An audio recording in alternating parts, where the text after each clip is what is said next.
by Olivia Williams. This is a great read. I know it's back to front there. It's the history of gin, especially from the UK perspective. And actually there's a bit of intermarriage between the different families back in the day, like Tanqueray and stuff, and how gin's got made. It reads like a novel. And this is really well. Sugar, happy Gin Day to you. Just one day, David T. Smith, the Gin Dictionary. Just, Hendrix, Greenhalgh's, herbs, Gin Guild, what is Jennifer, all the deal with various botanicals and things like that. So quite handy. Bathtub gin. Hang on, just sending a message to Lord Howe. Community's connection, as he knows, in rural regional Australia can be a bit challenging as well. So we've had a little bit of that today, but that's okay. That aged gin, so that's a great one. What else we got? If you can find it, Gin Tonic Car Company out of Victoria.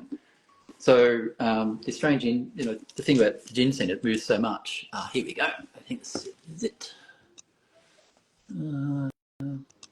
Here we go. Ladies and gentlemen, let me introduce you to Lord Howe Island Distillery. Let's see if it's going to work. Here he is. Hello, Christian.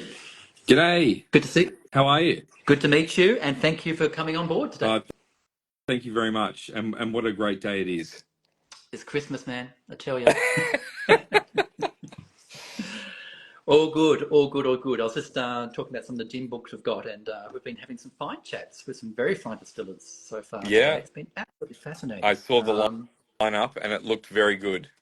Yeah, I was really chuffed. Like I said, I just put the word out there, and I'm delighted that you particularly can make the time to do it. We've got a lot to talk about, and some things like juniper's been a big theme, needless to say. Water's been a big theme today. Navy strength keeps coming up a fair bit for some reason, so good to talk about that too. That's fantastic. Navy strength. We actually just took out a trophy with the Royal Agricultural Society of New South Wales last year, which was delivered this year for our Wolf Rock Navy strength. And I believe a number of years ago, that was, I think, the first one that I sent to you for a bit of a review and critique. So yeah, it was. We've finally been, given the gong that we thought it was deserved, but we got it. That's awesome. Which was great. Congratulations, that's awesome. I mean, people have different. I know the industry have different views about different award programs, but Gavin from North of Evans was saying, he was saying that they've always medalled every show they've won, like International Wine Spirit Comp or something like that. And for him, as a distiller, it's not so much about winning. That's also nice and getting a recognition for that, but it shows about the consistency. Yes. Year in, year out. For him, that means they're staying true to what they've set out to achieve, so to speak. Absolutely. Yeah. Absolutely. So let's set the scene. Let's set the scene for everybody. Lord Howe Island. I know you're in Sydney today. So let's talk about the connection and what makes Lord Howe special. I mean, you're the first gin to come from there, so to speak. So can we talk about that? Yeah. How it all came about? Oh, look. I grew up on the island for many years with my family on a summer holiday for the first 25 years of my life. And so that was the connection. My grandfather fell in love with it, and I was very lucky, he took 30 of my family members up each year for a month.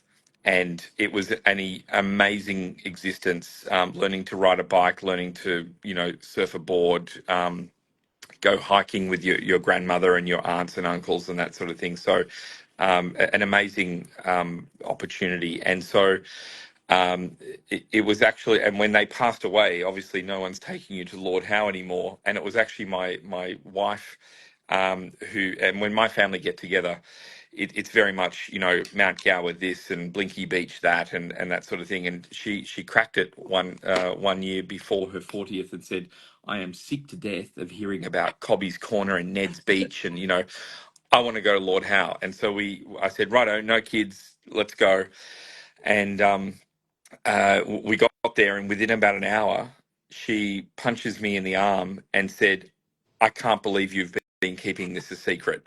And so the rest is history. I met up with a range of my old friends who are islanders, and my very good friend Anthony Riddle, who is a sixth generation islander. So he's born, raised, and operates his business and lives with his family on the island, and a really key part of the community there. Um, the island is home to 114 botanicals that don't occur anywhere else on the planet. Really? So this is a really, really unique, selling proposition. It's a really unique product that we're able to create and manufacture on the island. We work very closely with the Lord Howe Island Board, the national parks and marine parks. It's a UNESCO World Heritage Island. So there's a lot of whatever your other distillers have said tonight it's been difficult about, dealing with council I can promise you nothing compares to a UNESCO World Heritage Island and being 600 k's offshore. It really is unique. If it's not on your bucket list, please, please, please put it on. Mm. It's an amazing place. And look, Sir David Attenborough, um, uh, basically said it was like Jurassic Park. And the botanicals they have found, and they are still finding. The last new botanical they found was only 5 years ago, and up the top of these mountains, they are still finding new plants that it blows the mind. So what we are doing is we are going through testing with in our for R&D, research and development. We work with the ATO on that as well. And we put them through mass spectrometer testing to work out, ideally what's poisonous and what's not. Some of the stuff we're never going to be able to use. But we have created a side sister business called Lord Howe Island Perfumery, and something that is not necessarily great for a beverage would actually be great on the skin and as a cream or that sort of thing. So Interesting. there's a range of things that we're working on. That's exciting. Wow, I had no idea about that. I mean, it's unique World Heritage, and the rest of it is botanical. It's extraordinary. So, what if for those? I think you've got. I'm looking at the wild lemon tree and hibiscus. There's an interesting story about the lemons, for example. Yeah. You want to share that one? Yeah. Absolutely. So the lemons were planted by early whalers in the 1830s. And what the whalers that would whale and back then it was all about sperm whale oil, because that was the fuel that would for your lamps, and because there was no electricity back then. So they would use Lord Howe Island basically as their coals or woolies, in that they would be out there, and so they didn't have to come back to the mainland for their fresh water and their food. And obviously, scurvy back then was a really big thing. If you didn't get fresh fruit, you were going downhill pretty fast. So they planted some citrus trees on the island, and they propagated and proliferated, and they could go back to the island, which was 600 k's from the mainland, stock up on fresh fruit and veg, and also grab some fresh water and head out back to those great whaling grounds. Fantastic, fantastic. So, take it back to the origin story of your distillery. So, once you got over your wife, you talked the wife, so to speak. How did you come around to go? Okay, let's put this magic place in a bottle somehow. Look, I looked around. I met with Anthony, and we had a great time, and showing my wife around all of these amazing stories. When we were growing up as kids, and going and visiting these places, and nothing had really changed, and nothing really changes on the island as well. It is in a great way. Stuck in time. There's no internet. There's no mobile towers. There is internet, but it's very limited. So it has a few unique features that you don't get on the mainland. And I simply spoke to Anthony, and I looked around after 20 years of not being there, and people were still drinking Bombay Sapphire and Gordon's Gin and Tui's New and all of the big guys. And I literally said, we're on the most iconic island in the world. I think we can do better. And Anthony and I hatched that plan then. And then working with the board very closely in both in a research and development and also commercial foraging license. And we've been able to pull together a range of botanicals that work extremely well endemically in our products. Fantastic. How long did it take you to kind of land your first gin, so to speak, of that prototyping? What did it take a while? I tell you what, so we're probably unlike most of your guests tonight, and most distillers in Australia, and obviously being 600 k's offshore, as our base, Mm. we actually started in 2019 in Melbourne, Right. of all places. Contract distilling was not a big thing in New South Wales at that time, and we worked with a mob called Craft and Co, which were amazing. Amanda, big shout out to Amanda, who helped us, and we started and we worked with them on a recipe. And sometimes, and all of your distillers, people on tonight will say, sometimes you'll work with a recipe and it will take 3, 4, 5, 8, 10 times to get. We nailed it, what I think, our gold medal signature gin, which is now, we nailed it in 2. So 2 recipes we did in 2. We did it in Melbourne as a contract, full contract.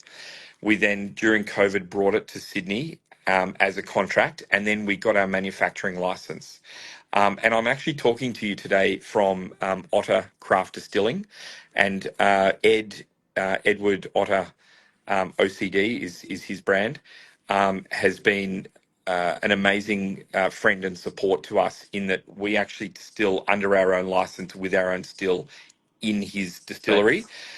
And that's how we started. And then we've now set up a distillery on the island, as it's taken so long through all of that red tape. Mm. So we distill about 40% of our volume on the island. Yes. And then for our SKUs that are more high volume, it just doesn't make any sense to ship empty bottles over offshore, do it, and then ship all of the No. bottles back. So anything you'll find in Dan Murphy's and BWS, it still has the amazing botanicals of Lord Howe, but we do this from our base in Sydney. That makes absolutely perfect sense. And for those who are aware, contract distilling is a very important part of the industry, and it's very powerful. And I was thinking, well, I could have a drink. I could do a drink myself right now. I'll have one after I'm done. Got a ways to go yet. I've got another an hour and a bit. This is great fun though. I helped consult to a distiller who was creating a truffle gin, Oh, and wow. and so easier said than done. Yes. You can see well, there's not many of them around, and he chose 2. So I was kind of partly market testing and partly design. But then he had 2 contract distillers, and they had very, very different approaches. And one came with very successful, ended up with about 15 different versions of. We had no idea what style he wanted. But I'll be very quick about the story. So we landed the recipe. I market tested the blind testing and all that kind of stuff. So it wasn't just the friends and family going that we love it. It was actually people in industry and people whatever going, Yeah. don't tell anyone about it, try that. So we landed it, and so they had done an individual batch distillation process. So truffle 1 run, and then people do Yes. whatever the case may be, and then blend by percentage.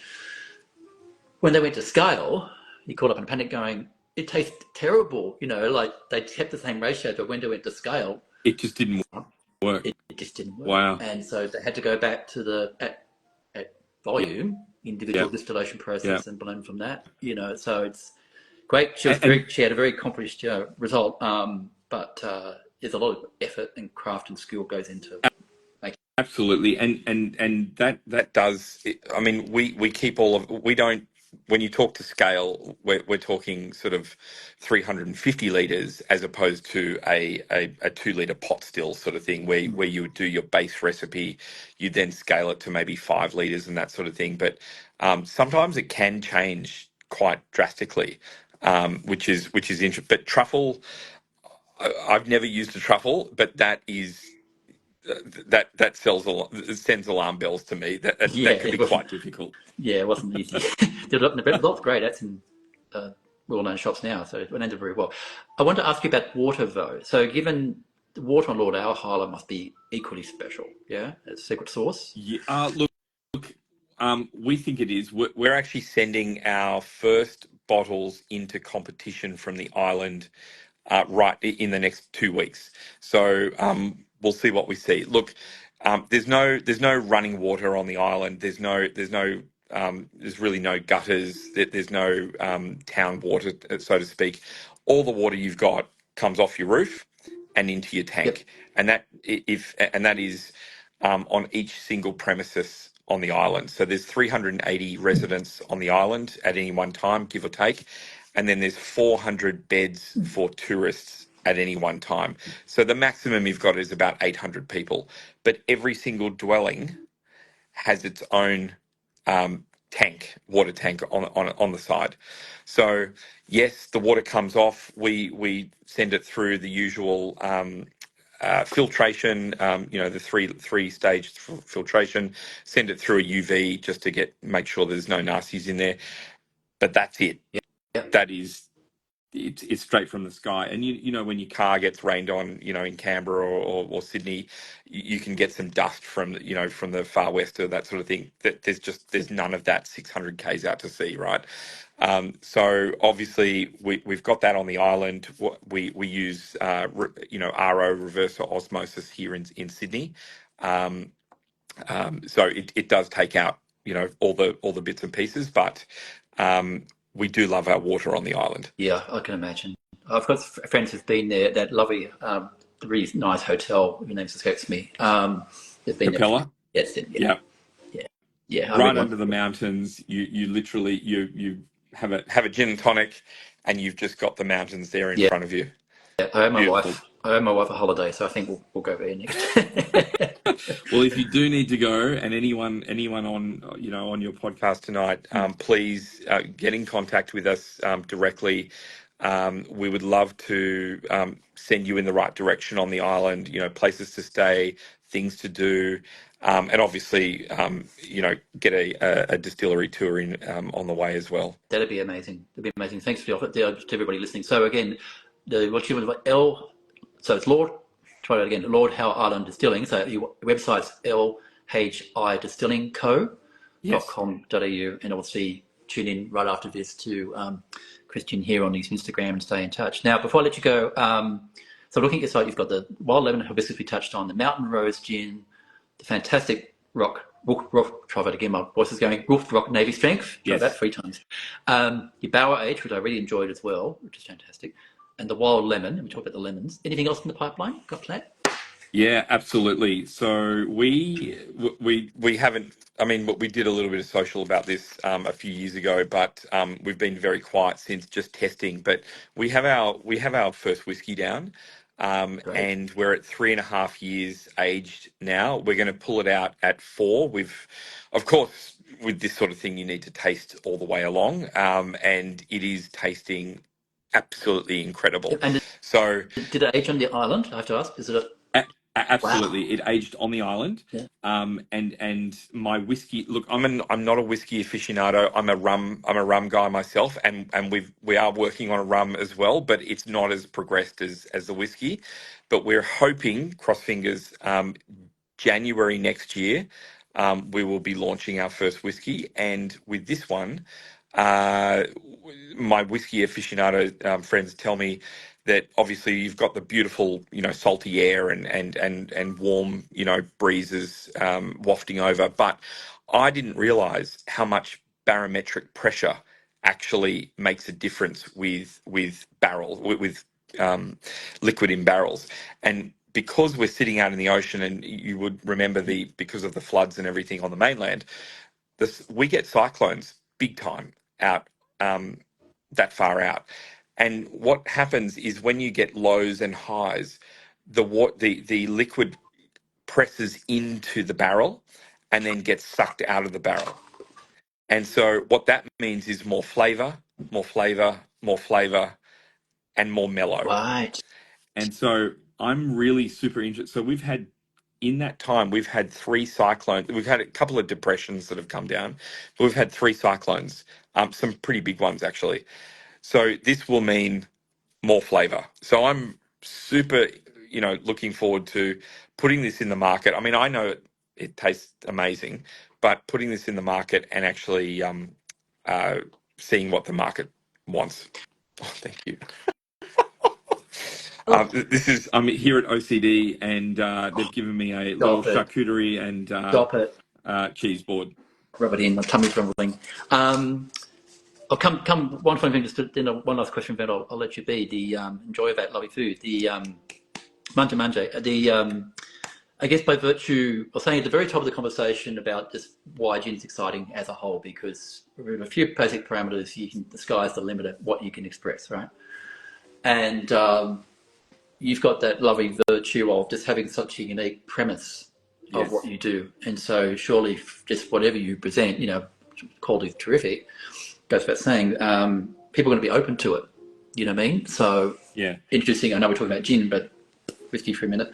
That must give you so much confidence in terms of, well, here's something truly unique that can't be replicated, you know, that's, you know, at the World Heritage UNESCO side, the whole box and dice. So all power to you, man.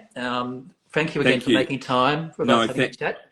Thank you, and thanks for reaching out to us, and we're happy to speak to you at any time. I know I've just caught up with Claudia, who I know you are good friends with at Underground. You know, we're all, you know, I sit on the board of the New South Wales, I co-chair New South Wales ACT Distillers Association, and sit on the board of the Australian Distillers Association. And so what we want to do, yes, we sit 600 k's offshore, but for us, it's about showcasing New South Wales and ACT spirits. You know, we've got unique botanicals in Australia as a whole, but even then, you know, in New South Wales, and then even then on Lord Howe. So we just want to showcase these, do the best possible thing, you know, to the market, and sell some gin. So fine. Noble ambition. Well, maybe as I said, I've mentioned my series from time to time, and that's been shopped as we speak. So if we get some positive noises, we'll be talking soon. Don't worry. Amazing. Thanks so much. Thank you. Great to see you. And you. Thanks for your time. You too. Thank you very much. Bye-bye. Jump out. Yep. Okay. Amazing. What amazing stories we've got tonight. Amazing stories. Welcome, everybody. If you're just joining in, Philip Jones rearranging the set here. One-man band. Cosmo's being a very good boy, sleeping there. So, in a minute, we'll be heading to the UK to meet the fine people, us distillers of Plymouth Gin. So I'm super excited about that. And I've been a bit cheeky. I've kept on the original old bottles. I probably won't like me for that. Anyway. So yes, we've been talking since a few hours now. So we've talked to Island Gin on the Barrier Island off the coast of Auckland, Little Juniper out of South Australia, north of Eden, south coast of New South Wales. We've just talked to Christian and Lord Howe Island. What an amazing story. And they've got the distillery there now. So he said, make sure you follow them on Instagram, Lord Howe Island Distilling. Go check their website out. He says if you're going there, because only a few hundred people can go to the island at any given time, and you want to visit, and they've got a brand new cellar door there that's taken a long time to get there because it's 600 k's off the coast of New South Wales. Reach out to them directly, and they'll point you to the good stuff and show you around. So that's a nice offer. So we're going in a minute to Plymouth Gin, and I was really chuffed when I reached out via Instagram, and people do pin me to the floor a lot. And welcome everybody to World Gin Day. Hope you're having a great one. In case this is water, not gin, by the way. I'm looking forward to my martini after we've done this. So we'll talk to Plymouth Gin in a minute. Sean Harrison, who's